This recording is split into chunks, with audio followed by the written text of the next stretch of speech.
Live. Hi, I'm Sami, and this is the Career Kickstart. I'm with Jaena Moynihan, and we have been already, if only you had followed us through this whole journey, because we have lived a lifetime together as we battle tech issues before this interview. Now, Jaena, I'm going to have you describe yourself. Like, I'm not even going to go into it because I'm going to tell you how my first time I saw Jaena, I am nervous as just super nervous. I'm like a nerd at a cheerleader convention. You know, that's how I feel on the inside. But I'm in like this high-rise place in Manhattan, and it's Be True Brand New Live. And in walks this glamazon with this purple wig and a tiara, just like acting like a Southern mayor's wife, being like, darling, hello, kisses, kisses, what's up? And you're like, who is this strange woman? Yes, I will hug you. I don't know you, but sure, why not? And then she's the first one to present. She gives this beautiful, like you laugh, you cry, you forget that it's like 9 in the morning and you're half asleep. Like she woke us up, and she was the best opening act, I guess you could say, for Be True Brand New Live this year. So I'm going to stop gushing because I will admit, no shame, like I totally have a brand girl crush on I do. I love it. Oh my God. Go to her website, divinemissioncoaching.com. It looks great. Total website goals. But I'm going to let Jaena talk about herself so I don't go on like her fan club president any longer. So Jaena, what's your elevator pitch? Tell me about yourself. Well, hi, I'm Jaena Moynihan. I'm a divine mission coach and spiritual teacher. And honey, if it's woo, I am yo boo, right? That's how we roll. I work with people at all different stages of their spiritual journey, from like newbie beginners who don't know what a chakra or an aura is, all the way up into like full on spiritual entrepreneurs. And I help people get more clear on their divine mission, of course. That's why I have the whole divine mission coaching thing. And I also just help people to really deepen their connection with spirit, the divine, their higher power, however really you refer to it. And then just serve at the highest level that you possibly can by coming from that place of really feeling aligned. Awesome. And you forgot to mention that you are hilarious and super sweet and very approachable, even when like you're in heels and you have like a purple wig and tiara on. That was really fun walking through Midtown Manhattan like that, you know, and I had about 2.6 seconds of self-consciousness before I realized it's Manhattan. Nobody cares. Like, this is normal. Yeah. So, I did not include that in my elevator pitch, and I need to pop that one in there. Awesome. So with Divine Mission Coaching, what I think is really cool is the fact that a lot of times when people make goals, and especially when you have that A-type high-achieving person, which in some ways I can be, but one of the things that happens is that I can make, and it happened to me, it's why I did my last career pivot, where I did a 5-year plan, and I accomplished it. At the end of it, I was like, what did I do? You know, and there wasn't the same satisfaction, because a lot of it was just like me not really getting to the heart of what I want to do. So when you work with folks, you know, and you do divine mission coaching, what do you see as something that a lot of people, especially job seekers, are kind of missing, you know, when they come to you? And like their planning process, if you will.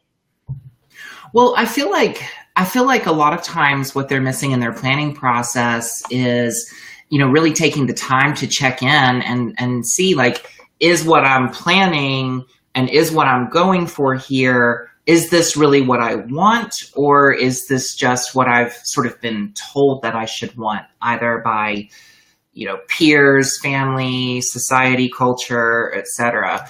I find a lot of people don't really take the time to really dig into the value of their story and their experiences, which is the very first thing that I always talk about with someone when we get into divine mission coaching. I really want to know, where have you been? What have you done? What did you learn from that? Because our experiences uniquely qualify us to, really teach or to serve from a really specific and unique place. So that's one of the things that, I find is missing. And I also find that it's something that's really missing with career counseling in general. Why aren't there more personality inventories? Why aren't there more know thyself sort of, why isn't that emphasized more? Because it's really kind of the key to everything, I think. No, it is true. In fact, I pretty much work with career changers. Like, that's been a constant in my career. And that's one thing that a lot of people, just like you say, where they don't take into account their own feelings, what they want, what even is their own secret sauce talent that they have. So they might go into something like a STEM field or something where someone was like, you'll make a lot of money as a lawyer. And then they're like, oh yeah, but I still have to exist and live, and I'm freaking miserable. Because I never really thought, do I want to be a lawyer, or does this just seem really cool? Or my mom likes it. Yeah, the world tells me I should make a lot of money. Maybe you don't really need to make a lot of money. Maybe your ideal of success and accomplishment actually doesn't really cost that much. What if you just don't really need all that much to feel really happy and free and joyous and successful and at peace? If you need yachts on the Riviera, awesome. Go for it. Yeah, you're definitely going to want to look for career fields that are going to pay you enough to support that, or obviously go into entrepreneurship or something like that. But if that's not really the most important thing for you, why worry about really trying to go for it and reach some sort of income bracket that would support a life that you really don't care all that much about? And I kind of wish that more people would sort of take that time, what really does matter to me? Because for some people, a good cup of coffee constitutes luxury. And for some people, it's first class flights. So that's something else I really talk a lot about in my coaching. Good. Yeah, you talk about, you can be Jenny from the block, or you can be the J-Lo from Love Don't Cost a Thing. You can... probably most people don't evaluate themselves on which J-Lo they may be, but I'm going to say maybe that's something I should creep into my own coaching. It could be my own evaluation. There you go. There you go. J-Lo, are you? But Jaena, I know that you've had some really cool twists and turns in your career just by meeting you in person, and then of course going onto your website. So how about you just tell us, how has your career changed over the years? Which one? Because I've had a couple. So when I first actually made the decision to have a career, that really came, of course, from family pressure and societal standards saying, you have to go to school and get a career. So I did take a year off of school after I graduated high school, which just happened by the hairs of my chinny chin chin, honestly. And then I was thinking, I really do need to go back to school. I need to do something, but it needs to be creative. There needs to be some sort of artistic slant to it. And I decided to go to school for culinary arts, which I did, and graduated and, got my degree in culinary arts, and then went into the restaurant business and worked as a pastry chef, a vegetarian chef. Then I ended up just waiting tables because I made more money, honestly. So yeah, I went to school to wait tables, essentially.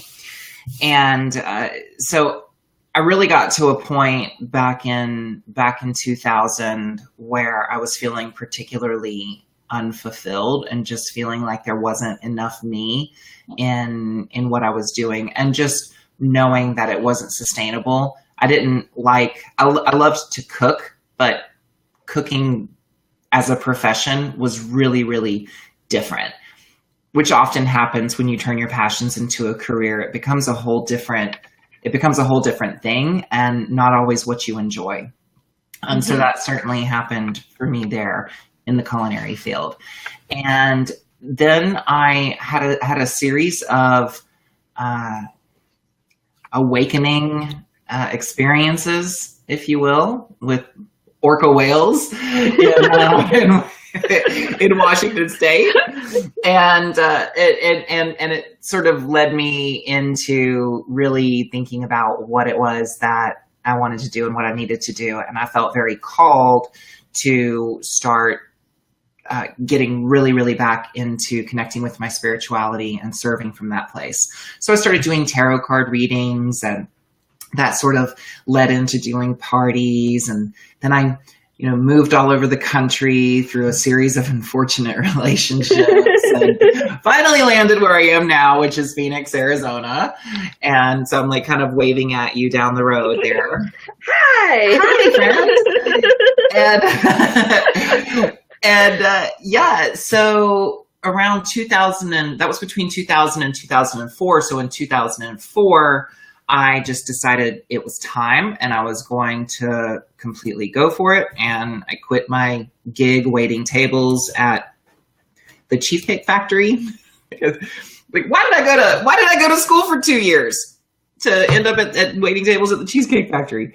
So it's a common story in America today. You are not alone. It really is. It really is. So I just decided, this is it. It's time. And I quit my job, and I had a couple of gigs. I'd started to gain a little bit of traction locally. And so I did it, and I left and made it work. Nice. And you have been, doing entrepreneurship ever since. You have achieved the holy grail of supporting yourself as an entrepreneur, doing, in some ways, a freelance service, which is not easy. Disclaimer, I've worked at that freelancing for such a long time, and it was one of those things where people don't realize the amount of work you have to put into any sort of business that's service-based. Oh, yeah. And especially when you're starting out, I mean, you do everything. So I was always just interested in doing the work. I wanted to read tarot cards, and then that kind of evolved into me doing mediumship sessions. I did Reiki and energy healing sessions, crystal healing, past life regressions, trance channeling. Girl, like I said, if it's woo, I'm your boo, right? Like I went into all taught classes and just hustled. I just wanted to do the work. But I, in the meantime, like had to do things like also bookkeeping, and I'm not the most type A. So I kind of had to hack it, so that I could do the work that I really, really wanted to do. And ironically, at this point in my career now, which is changing again because I transitioned into more of a coaching model in 2014, now it's changing again. And now the thing that really lights me up and interests me that I can just like lose myself in is like learning all the business tools and, stuff that probably would have been good to maybe know at the beginning, but I was like all about fake it till you make it. And I, had a couple of like chance encounters with some influencers who, one of whom promoted me, and that kind of like put me on more of an international platform, and things just really kind of went and sort of snowballed from there. I am a very stubborn person. If I want something, it's gonna happen. I'm gonna have it, or get severely injured trying to get it. So I was just determined, like, I'm going to do this. I'm going to make it. There's no other option. There is no plan B. There wasn't, for me at that time, certainly. So, but yeah, it was, it got really interesting. Oh my God. I love that you just went with it and you rolled with the punches, and you just like your story in some ways, okay, this is gonna make everybody just be like, do you have a pop culture cornerstone that's not a pop diva, which is kind of no, but it reminds me of when Madonna went to New York City with just $30 in her pocket and she just bust on in from Detroit. Like, I love it when people are like, you know what, I'm just going to take my sparkling and effervescent personality, the results that I get for people that I work with, and you know what, I'm here, world, take me as I am. There it Love is. it. I love it. Well, along the way, how about you tell me what has been the greatest gift that somebody has given you in your career? That could be mentor time, advice, what have you.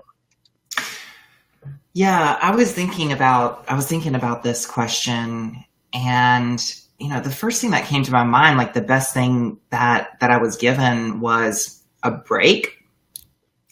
Somebody hired me. Somebody said, you can come work at my store. You can come flip cards in my bar. I believe in you. Let me introduce you to my audience or my customers, or so obviously that's been one of the greatest gifts. But when I was thinking about it a little bit deeper, actually, I think probably the greatest gift is people naysaying me and saying, oh, get a real job, or that's not a real career, or, what are you thinking? Or actually I found that the people who didn't really believe in what I was doing or understand what I was doing, or who were just plain old concerned over what I was doing, that was actually a really, really great gift, because it pushed me and spurred me on to say, no, it made me dig my heels in more. And in entrepreneurship and freelancing and service-based businesses, you have to have some grit. Like, that's one of the key components to any level of success, I think, is of creating your own success, that is having some grit and some real determination and refusal to accept less than what you're really going for. So people not believing me, or, giving me crap about what I was doing, I'd have to say that was probably the biggest gift.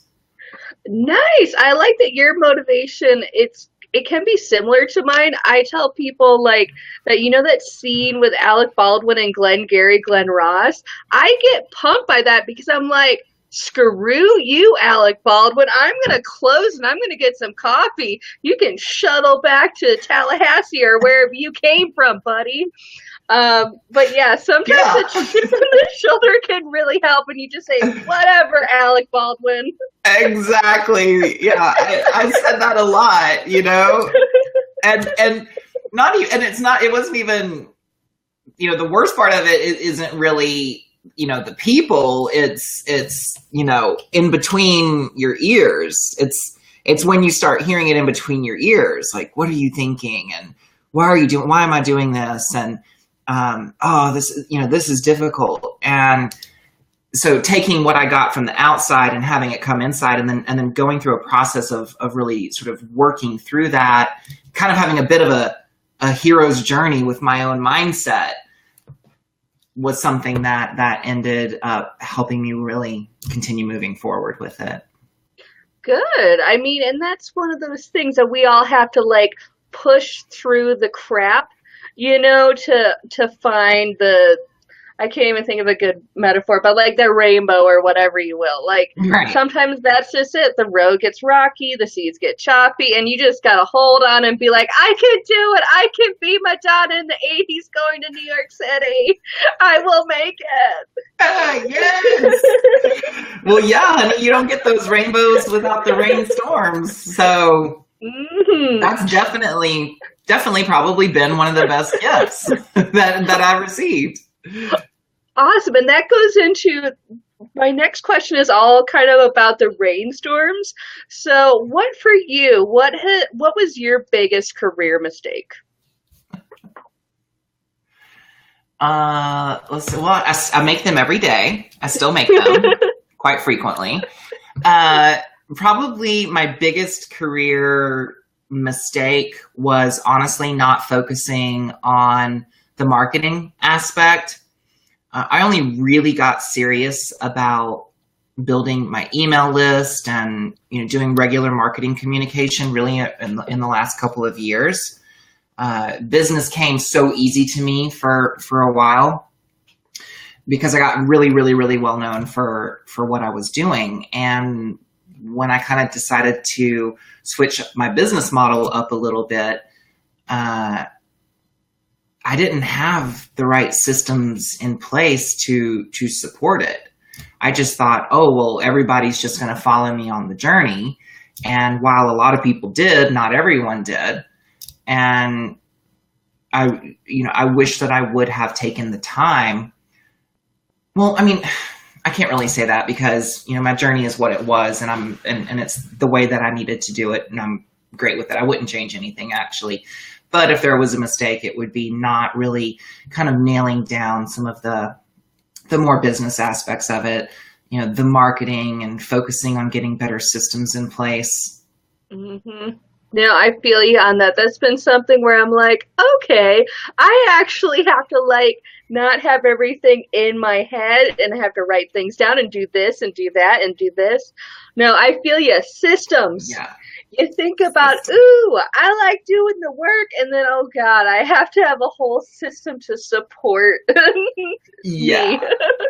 And I really, you know, if I could turn back time, if I could have a share moment, right? If I could turn back time, I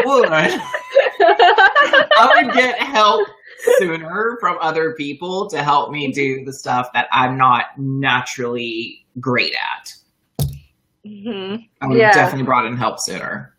Oh, yeah. You need someone to dance with you sometimes when you're dancing in your zone of genius. Yes. I have found that to be where that's why I like surrounding myself with people who have different skills. I can be like, I'll trade you a resume and help me with copywriting. Yeah, exactly. Exactly, honey. I'll pull cards for you all day long if you can help me organize my Asana dashboard. That would be great. Mm-hmm. I agree. I'm getting into Asana, and it's something where I can already tell I'm gonna have to watch myself. Ooh, yeah. Ooh, girl. Ooh, girl. I've got a hot honey boo boo mess going on back there right now. And it's just like idea vomit, right? Because that's my thing. That's what I do. It's like, wow, let's do all this. And it's like it's all in one place now. Yay. But my VA and I are both like very brainstormy idea people. So we need somebody to come in and kind of organize it and sort of clean up the mess, right? That is business goals. Have that person who comes up and just like cleans everything up after you've had the midnight session of, wouldn't it be cool? Yeah, exactly. All those midnight sessions. I live for them. What I love is that you just have that magnetism and you're ready to go and just throw out ideas. And I think that really is really important to folks in careers, because you get that all the time when you're doing entrepreneurship, but a lot of times people don't when they're building their careers. So what would be your best advice for folks who have been feeling stagnant in their careers? Listen to your gut when it comes to paying attention to things that you feel really attracted to, and be around what you're attracted to more. Be around what lights you up as much as you can, because you never know when an idea or an opportunity is going to show up. And if it shows up in a time that you're actually doing something that you're really into, that you really enjoy, and you're around other people who are into it as well, if it shows up, chances are it's going to be really aligned with, the opportunity is going to be something that feels really good to say yes to, and it's something that you can really succeed at and carry forward with. So, I would definitely say, just give yourself full permission to be around what you love, and to, really change the channel also from naysayers, like really using what people would naysay, or when they would try to poo-poo on your parade, like using that as fuel, definitely would be a piece of advice. It's, and I love how you're saying turn the channel and go for what's going to excite you.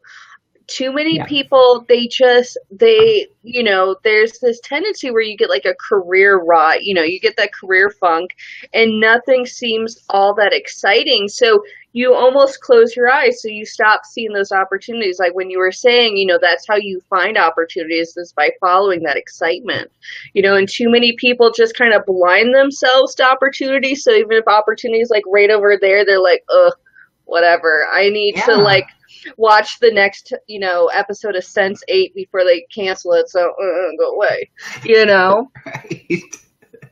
And it's something that I've been guilty of that for sure, where you get into that mentality of like, I'm sick of networking or doing this or doing that. But if you do follow something that sparks something in you, that's the thing. Like, you got one life to live, man. And like, you got to go for it at some point in time, because nobody's going to live for you.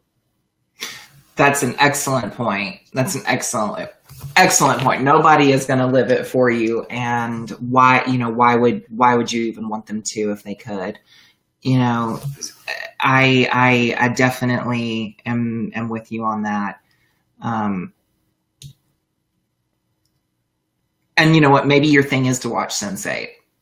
Maybe your thing is to, start a YouTube reviewing like the most awesome Netflix. I mean, you can make a lot of money if you work it right. That's definitely something to know. If you don't fit into one of those like career check boxes, if you're one of those people who doesn't fit into those boxes, the good news is that you really can make money in this world with just about anything. If you learn how to package it and position it, any passion can convert into, money and supporting whatever lifestyle feels aligned with your spirit. Mm-hmm. Amen. That's the beauty of the internet, y'all. Yeah. There is like an audience for everything. If you want to meet other people who like, dress up like Mutant Ninja Turtles while they go-kart, I guarantee you there's like a core group of like 10 dudes in like Lubbock, Texas that will like revere you as their god. Like there's like literally somebody for everybody. There really is. I mean, like everything is like an industry. Every interest is an industry. It's just about experimenting and finding, where you can fit into that. Can you niche yourself into it in a way that adds value to your clients and to the industry and is a good exchange for you? Mm-hmm. Hell yeah. Now, speaking of passion projects, we're getting to the close of the interview. So I really want to know, what are you working on now? And if you would, let the folks at home know exactly where they can reach out to you and just find out more. Yes. So thank you for asking that. Right now, what I'm working on, among other things, is the launch of the second round of my Divine Mission Bootcamp, which is a group coaching program that is going to be, it's 8 weeks, and then there's 4 weeks of bonus content. Ooh. So it's actually 12 weeks now this time. So yeah, I'm just working on getting the materials together for that. And we ran a beta last year of it that did really well, and a lot of people got some great results. So yeah, I'm going to be interviewing them and just having a lot more stuff coming out about Divine Mission.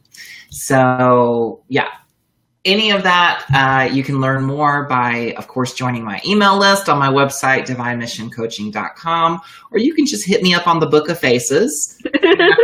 I have a really, uniquely spelled name, and Sammy's linking me up and sharing me out too. So yeah, friend me, message me, follow me, stalk me, it all works. I have good boundaries if it gets a little too much. But you'll shut it down if it gets a little weird. I'll let you know.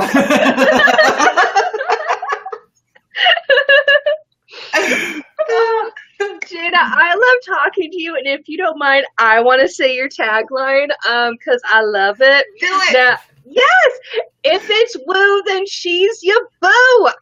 I love it. Yes. So, thank you so much for being on my show. It was great chatting with you, and pleasure. And everybody go to divinemissioncoaching.com to find out more. And as always, I'm Sami Gardner, and this is the Career Kickstart. Bye, guys. Bye.